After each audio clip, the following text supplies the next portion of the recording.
It's littler, but the X300 is packing a serious punch.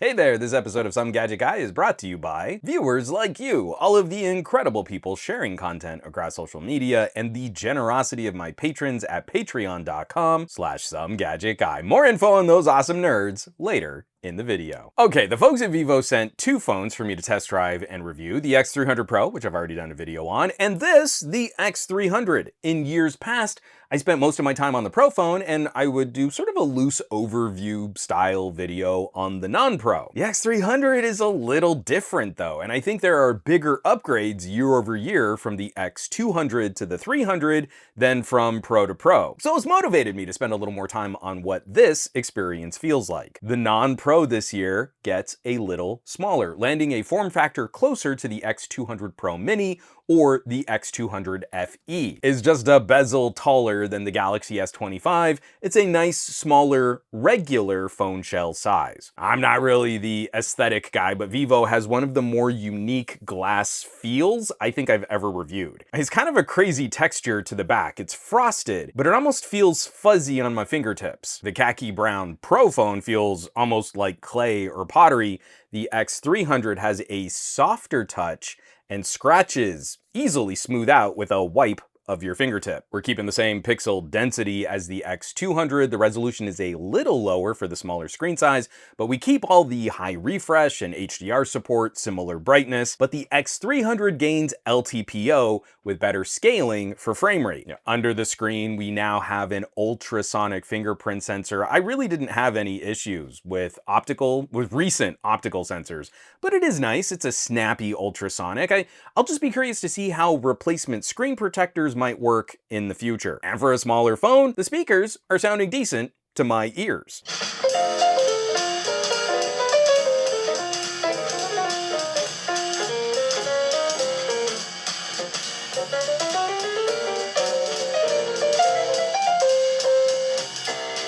Vivo keeps the other fun features like an IR blaster, so you can use this phone as a universal remote, but two more additions make this a nice upgrade over last year. The phone has video out support through the USB port. The X200 had a USB 2 port. This is a nice upgrade for entertainment and file transfers. I have a separate video talking about my favorite ways to watch movies on a phone, and the X300 can finally do that now. Plus, and I don't think this is a real perk, I worry it's probably degrading your battery health, but for folks who want wireless charging, this phone has it now too. With the proper charging pad, this phone can charge almost as fast wirelessly as Samsung's sorry excuse for cabled fast charging. And we'll talk about battery a little later in the review. Jumping to performance, the phone is rocking a Dimensity 9500 and is just an overkill monster of a pocket computer for average consumer use. I mean, it is really silly anymore trying to describe this in lowest common use scenarios. MediaTek's strategy is to use a bunch of big CPU cores to finish tasks faster and get the phone into a resting state faster. You might use a little more power in a spike of performance, but your phone is resting more, so you save battery in the long term. This approach has a lot of merit for the kind of short interactions we associate with phones. But even in heavier lifting scenarios like editing and rendering 4K video, the phone finishes tasks quickly, and that means you aren't running your CPU harder for longer periods of time. The X300 is a unique animal. I'm in early testing before we've seen a lot of updates and optimization, but I think Qualcomm might have the better solution this year for longer sustained usage. But when a phone needs to chew up a chunk of data in a short sprint, I think MediaTek might perform better. This is overly simplified and grossly generalized, but the differences in configurations generally play out in that kind of split when I'm testing real-world apps. The X300, being a smaller phone than the X300 Pro, it does seem a little more managed than the Pro. In most of my tests, the Pro would win, but the X300 would be a more consistent performer, like batch processing photos or running a file compression test. The X300 would lose, but it wouldn't throttle as much as the Pro. And that kind of just makes sense given the change in surface area as how we get heat out of the back of each phone. But we also can't fault the GPU performance here. This is a phone chip which can give most laptop integrated graphics a serious run for their money. We can still generally claim that more games will be better optimized for Qualcomm chips, but the brute force performance MediaTek delivers will certainly achieve solid gaming experiences. A MediaTek might run a little warmer to get there, or you might drain the battery a little faster, but it's tough to get too critical on a phone series that's heavily focused on content creation and cameras, but can still produce gameplay my Steam Deck can't handle. One of my favorite tests, I love loading up Alien Isolation and maxing out the graphics quality while playing through the intro. The game never dropped below 110 frames per second, mostly staying pinned at 120. This is actually better than what I saw out of the OnePlus 15 with the 8 Elite Gen 5. And if there are any concerns over battery or heating, you can enable bypass charging, which should help the phone stay a bit cooler without nuking your battery life. And I briefly mentioned cameras, and that's another area we can be happy to see some upgrades. Where many phone manufacturers are coasting or downgrading camera hardware, the X300 gains a larger main wide camera sensor over the X200 and a couple of app upgrades that I'm really happy to see. These cameras are solid. They remind me a lot of the hardware on the OnePlus 13. The main wide camera sensor is almost as large as the Pixel 10 Pro, and it's bigger than the wide found on phones like the Galaxy S25. The telephoto sensor here embarrasses phones like the S25, and the ultra-wide is a reasonable little sensor to use for that slightly more fisheye view. The controls and features catch up nicely to the Vivo Pros. There is no 8K video, but all modes and options are supported through 4K 60, including HDR video and log video at a higher bitrate on all three cameras. Vivo used to do this annoying thing where if you wanted focus peaking, it would only work in 4K 30. Now an option like that is available in any video mode and at all frame rates, like 4K 120 on the main sensor. Unfortunately, we don't get 4K 120 on the telephoto, but it is nice to see on the main camera with full support for log and HDR. These are excellent cameras that are either nipping at the heels of or surpassing the cameras we would find on a Pixel 10 Pro. And the photos look awesome. I think this Zeiss partnership has worked really well for both companies. This is a great point and shoot solution with a very good focal range between sensors. There's a lot of room for a user to grow. I still feel Vivo is the spiritual successor to LG in terms of camera tech. Their camera apps might be a little messier, but it's genuinely because there are tons of useful modes, options, and controls for the user to dig through. And just a little upfront education pays off a lot for folks who are even just slightly curious about what a phone camera can really do. This year, the camera divide between the X300 and the X300 Pro doesn't feel as stark. The X200 felt like more of a downgrade from last year's Pro. I'm so happy to call this progress. Moving on, I get a lot of questions about using import phones on American carriers. I've had genuinely good experiences on T-Mobile networks like Fi and Mint. Now, I had to manually input my Mint APN settings, but I couldn't consistently land 5G support in my area. Out here in the burbs, we don't have the best signal around the hills. Where I can compare though, the MediaTek radio still noticeably outperforms the Samsung radio in the pixels. Like LTE to LTE, I saw around a 10 decibel advantage for the Vivo. And we keep hearing how every generation of Pixel has had an improved radio. But Samsung looks like they're now the fourth place network solution behind Qualcomm, MediaTek, and Apple. I'm gonna play around with this a little bit more and see if I can get it properly working on sub-6 5G, but even on LTE, I'm getting good data speeds with better efficiency than a Pixel. And each of these hardware points has an impact on battery life.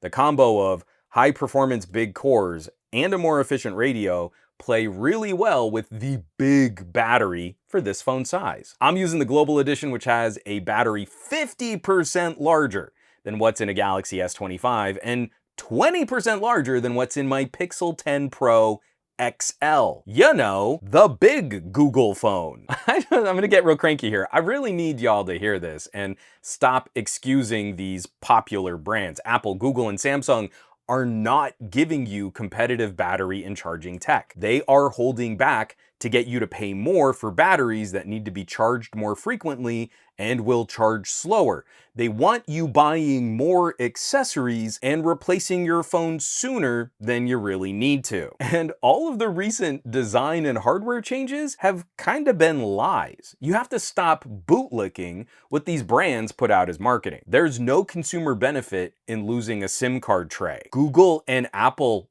are lying to you. And how do we know this? Because this little phone has a 20% larger battery capacity than the Pixel XL, and the little phone still has a SIM card tray. So we know it's not the SIM card tray costing you a bigger battery capacity in a Pixel. Even if you're not bothered by going to eSIM, there is never a consumer benefit to removing features and hardware on a phone. We should still have headphone jacks and memory card slots, and those pieces don't impact the internals the way that Apple claims they do. We could be using better battery technologies to compensate for the internal space required, but when they get rid of features, they still try to sell you less phone like the iPhone Air. Because I just always have to point out that this has real fast charging, and the fast charger is in the box included in the price of the phone. It doesn't have gimmicky fake Samsung or Apple fast charging that just runs your phone hotter. I got a 70% charge in 30 minutes. And I know someone's gonna waddle into my comments and say, but I don't see what the big deal is. The Galaxy S25 can get a 60% charge in 30 minutes. That's almost as good. Yeah, I know. Techies who leave comments on YouTube videos probably aren't always math expert folks, but the Vivo is charging more than the entire capacity of the S25 in 30 minutes. 70% of this battery is 4,200 milliamps. 60% of the Samsung battery is 2,400 milliamps. I'm not trying to shame someone, but if someone offered you 2 buckets of jelly beans, but I actually have more written in my script, and I'm not even gonna finish that because it's just too condescending. Skipping ahead, there's no excuse. Oppo, Xiaomi, and Vivo are generations ahead on battery and charging tech. And that alone is probably the biggest issue facing the non-techies that I talk to. People want phones that last longer on a single charge, and that the health of the phone lasts longer before needing a repair or getting the phone replaced. Samsung, Google, and Apple software promises mean a lot less when the hardware is designed to throttle down significantly around 2 years. We should be unhappy about this divide in cutting-edge technologies. We should be unhappy that we're falling farther and farther behind, and we should be recommending people not buy from Samsung, Google, and Apple until we see them make more competitive devices. That shouldn't be controversial. That should be how reviewers compare and critique. I'm getting frustrated. I'm getting spicier and spicier on this point with every video I make. Battery and charging tech is holding you back and costing you more in the long run. Switching gears, I'm not going to detail software too hard here. We've properly retired FunTouch as the skin on Vivo, and we've moved to Origin OS for all devices moving forward. I'm hoping this means a more unified approach to support, and this was a nice transition for some of the fun stuff, like prettier animations and wallpapers and theming. I have a much more in-depth look at the update as a standalone video, which I'll link below. If nothing else, I'm just happy that I'll never need to say the words fun touch again for a Vivo review. So, wrapping all this up, the X300 is a nifty little phone. I really liked the form factor of the X200 FE, and now the non-Pro X phone has cameras that hang really well with phones like the OnePlus 13. Everything about this phone feels like an upgrade over the X200, and I love that. That's not a feeling we've been getting a lot of over the last year. I think most of the manufacturers are going to play really conservative for 2026, and it's just nice to find a win somewhere when we can. Now, from what I've seen in various regions, the X300 is likely going to be a price hike over the X200, but for a power user, considering a Vivo X series phone, the improvements that I see on this seem to justify that higher price tag. There's more you can do with it, you can drive this phone harder, and it's embarrassing a lot of other devices near this price. I have pretty high expectations for Vivo X series, and this is the most fun I've ever had with a non-Pro Vivo. I'm just getting kind of cheeky at this point. I feel really confident I could award this the best normal-sized phone of 2026. But of course, I want to hear from you. What do you think this competition is really supposed to look like? How Apple and Google and Samsung should respond to devices like Oppo and Vivo and Xiaomi? Where do you think we have room to grow? Maybe move some other consumers up from lower-end mid-range devices to more of this premium tier? Drop me some of those comments down below. I just really love the philosophy and some of the opportunities that we might see. Companies might be nervous if they're pushing well beyond $1,000 US, but that means there's some room to compete and do some really interesting things closer to that $1,000 price tag. All the hot takes, drop them in the comments down below. As always, thanks so much for watching, sharing, subscribing. I love digging into this stuff, especially when it's a fresh little surprise like this phone was for me. And the folks who get to see the results of my testing and reviewing and camera tech first are, of course, my incredible patrons, all of the people on patreon.com/SomeGadgetGuy. This list of names scrolling by on your screen right now, a huge thank you from the bottom of my heart, as these are the folks that are helping to keep the lights on here in the Gadget Lab. They get all my videos in 4K, they get my camera-specific reviews, they get the private Discord,